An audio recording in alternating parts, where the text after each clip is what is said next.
Welcome to diplomacy of UPSC with a future diplomat.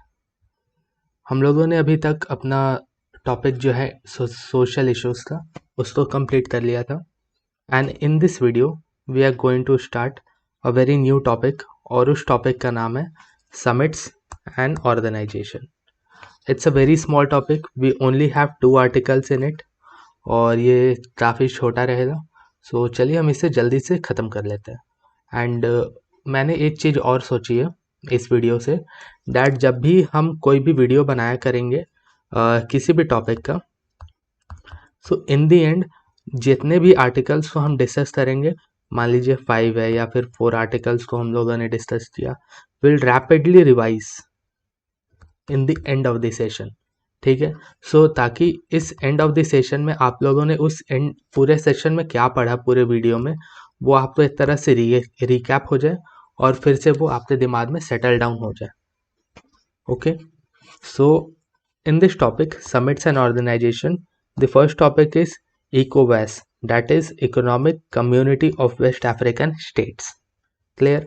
So ये आपका कुछ news है, will not go into the news, will keep our focus on the UPSC कि जो वो ask करेगा हम सिर्फ और सिर्फ उसके बारे में पढ़ेंगे। इकोवास के बारे में जाने, सो इसका हेडक्वार्टर है ये नाइजीरिया में है और ये एक रीजनल ग्रुपिंग है and it is a regional grouping in the West Africa का रीजन।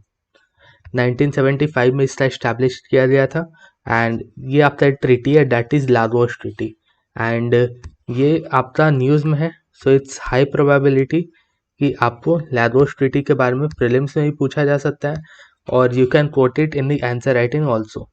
क्लियर? तो इस ट्रीटी का आप नाम याद रखोगे और जो भी ऑर्गेनाइजेशन या फिर ग्रुपिंग्स का अदर इस्टेब्लिश किया जाता है, it has a motto. So what is the motto of ECOWAS?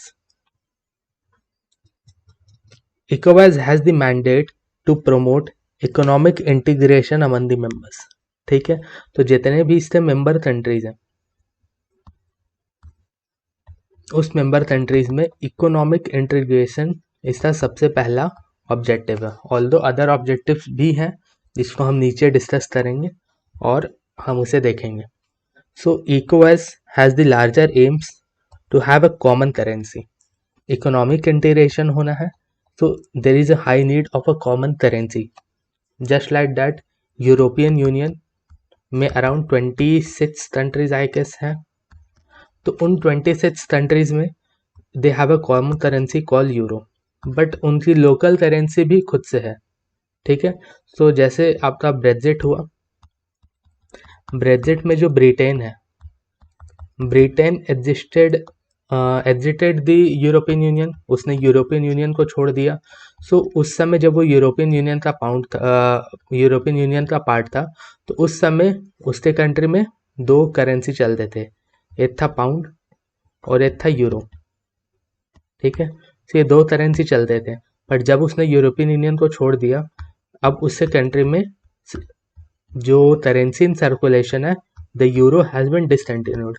अब सिर्फ और सिर्फ ब्रिटेन में आपके पाउंड करेंसी इन सर्कुलेशन है और सिर्फ वही एक लीगल टेंडर है। Clear?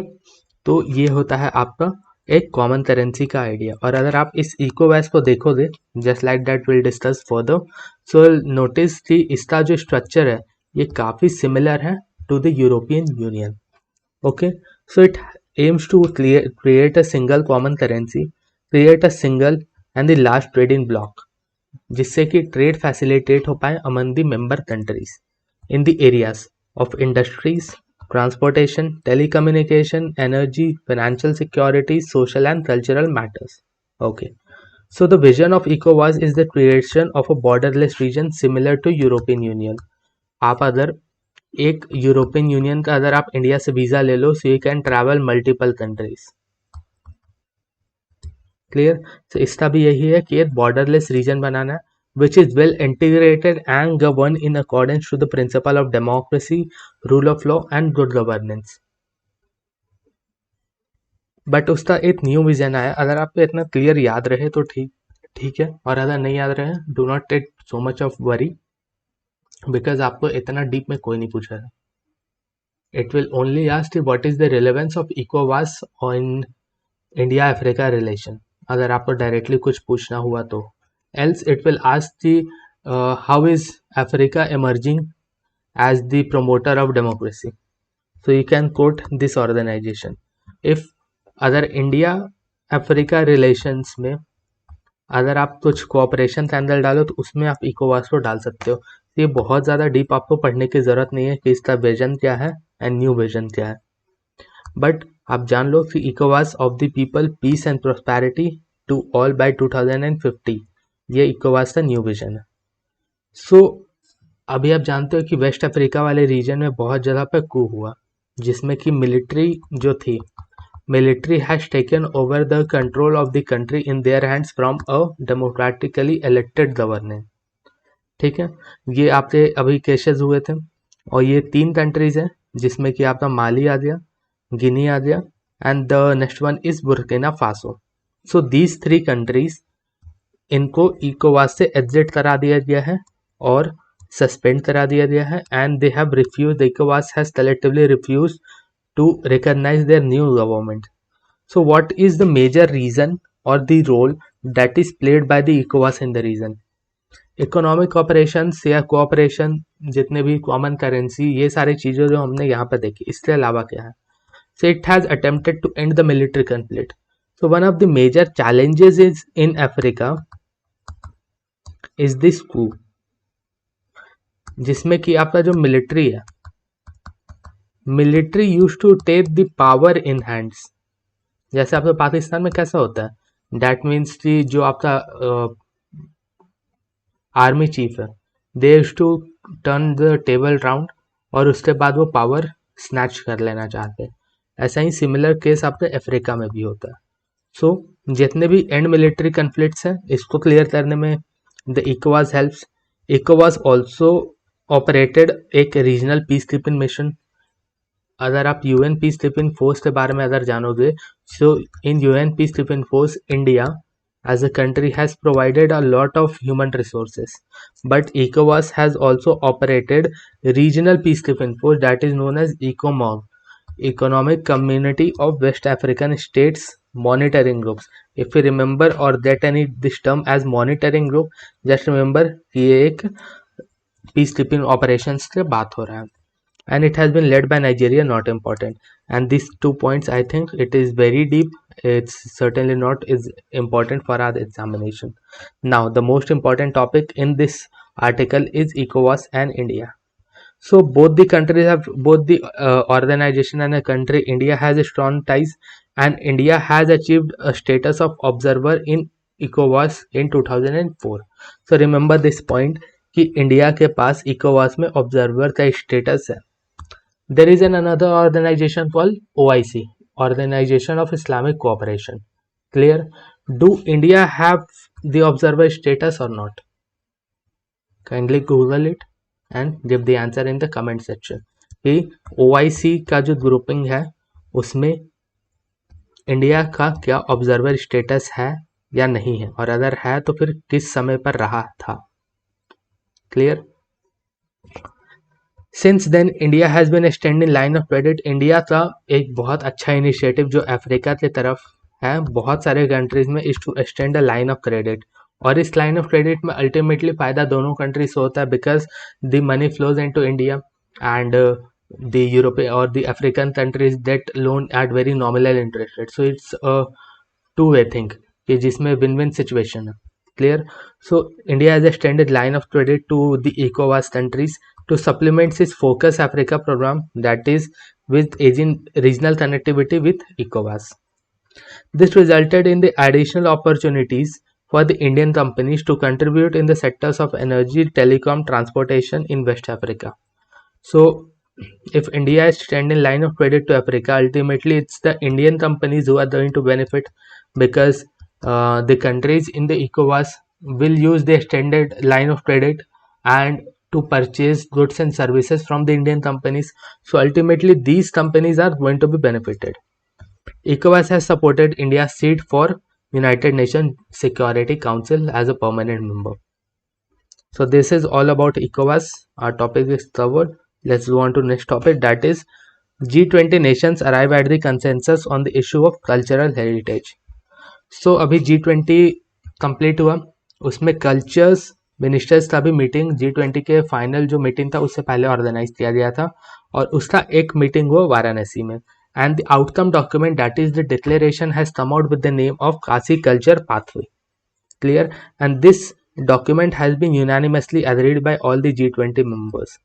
So there are a few topics or highlights that needs to be taken care of.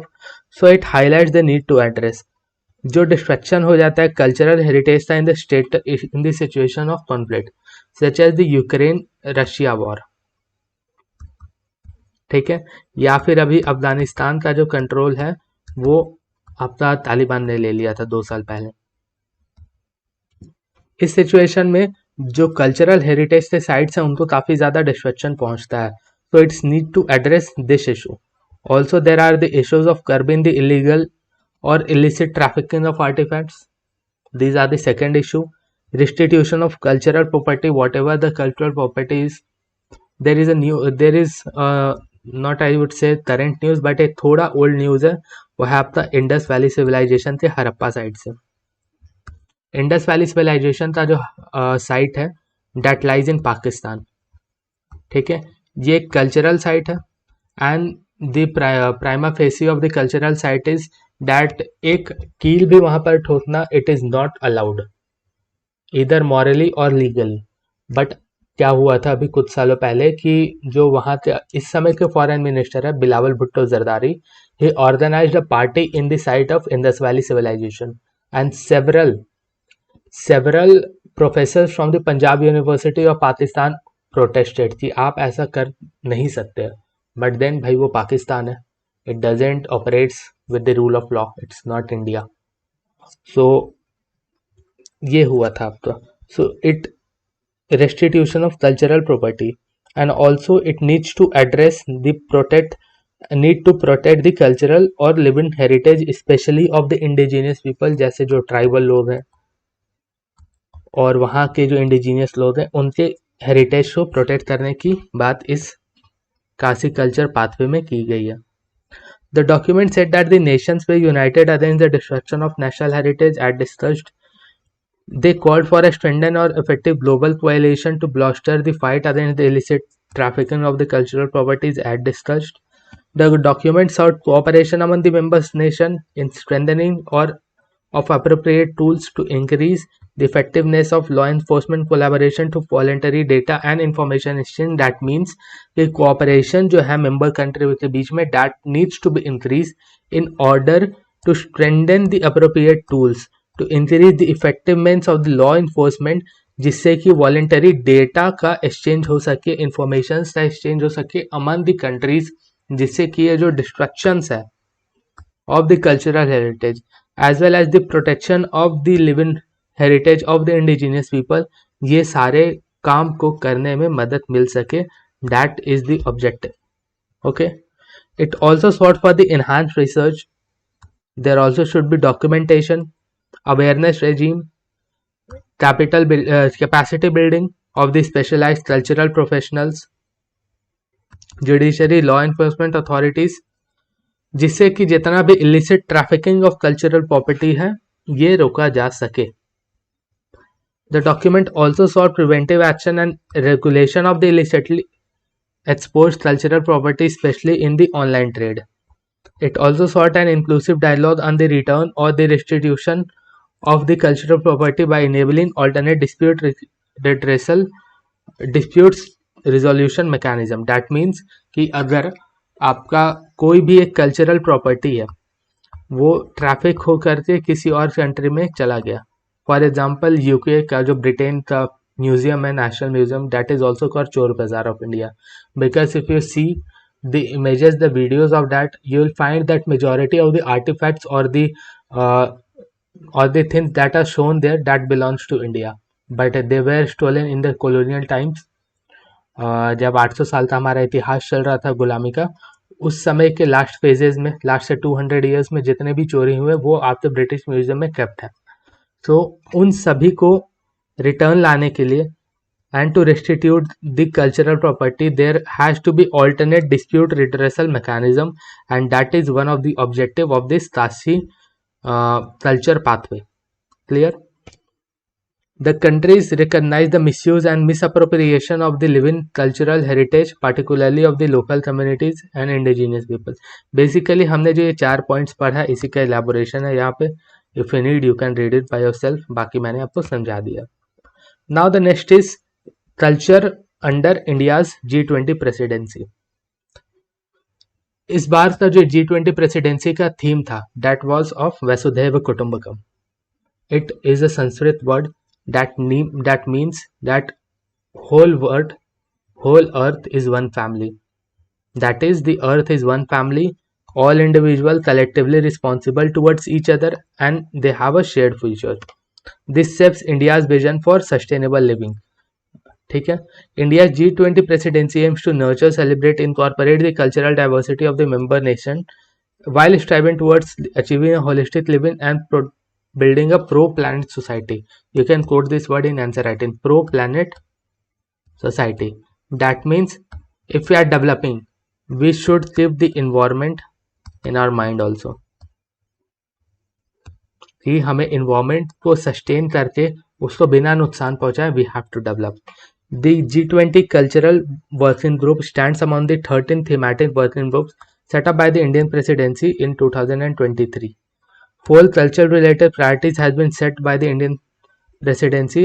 The same: protection and restitution of the cultural property, harnessing living heritage for the sustainable future, promotion होना चाहिए culture और creative industries का and the creative economy, leveraging the digital technology for the protection and promotion of culture. These are the 4 culture related priorities that has been set by India under its presidency in G20.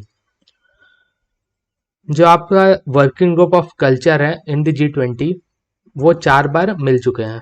The one is in Varanasi, that is Banaras. Second is in Khajuraho MP, Bhubaneswar as well as Hampi. So these are the 4 cities जहाँ पर इनका meeting हुआ था. So this is all. इसके बाद आपका जो summits and organization का टॉपिक है वो यहीं पर समाप्त होता है. Thank you very much for this discussion. उससे पहले हम लोग एक बार इसका रिकैप कर लेते हैं. इकोवास के बारे में हम लोगों ने पढ़ा. ये एक ग्रुपिंग है जो आपका रीजनल ग्रुपिंग है, लागोस ट्रीटी के द्वारा बनाया गया. सबसे प्राइमरी ऑब्जेक्टिव है इकोनॉमिक इंटीग्रेशन का अमंग दी मेंबर कंट्रीज सिर्फ और सिर्फ मेजरली इसके वेस्ट अफ्रीका वाले कंट्रीज हैं. There are 15 member countries. मैंने ये आपको नहीं पढ़ाया था उस समय. Let us see now.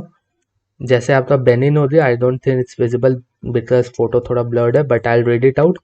15 members countries of ECOWAS are Benin, Burkina Faso, Cabo Verde, Cote d'Ivoire, the Gambia, Ghana, Guinea, Guinea-Bissau, Liberia, Mali, Nigeria, Senegal, Sierra Leone, Togo and Niger. These are the countries. आप इसको इसमें देख सकते हो. Clear? ये waste African block है और इसका ऑब्जेक्टिव है to further strengthen the economic integration. इसके बाद इसका कॉमन करेंसी है. ये सारे इकोनॉमिक इंटीग्रेशन में ही आ जाता है. It also has the aim to make a borderless region. इसके अलावा इसने मिलिट्री कन्फ्लिक्ट जो हुई है अफ्रीका वाले रीजन में उसको एंड करने का अटेम्प्ट किया है. It has also operated a regional peace keeping operation called as इकोमॉग. इकोवास और इंडिया के बारे में बात करें तो it has supported the India's membership to the permanent seat in the United Nation Security Council. India ने लाइन ऑफ क्रेडिट को भी एक्सटेंड किया था.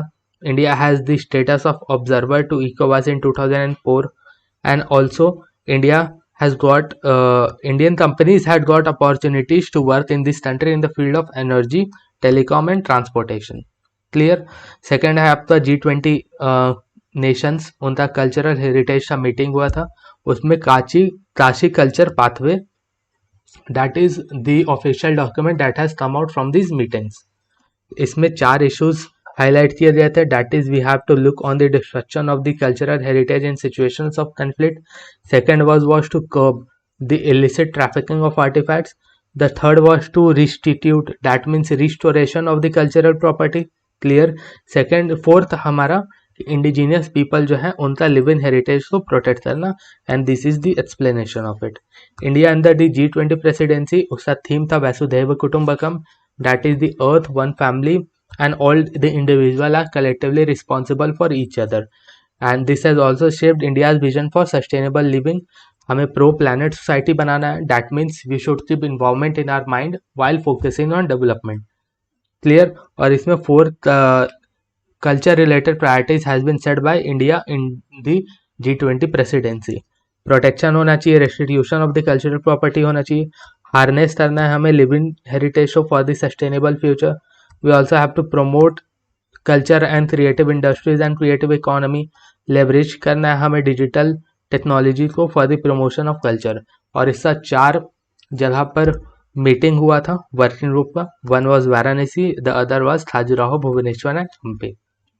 All clear, let's done. Let's meet in the next video. Thank you so much for the discussion. Thank you for your patience.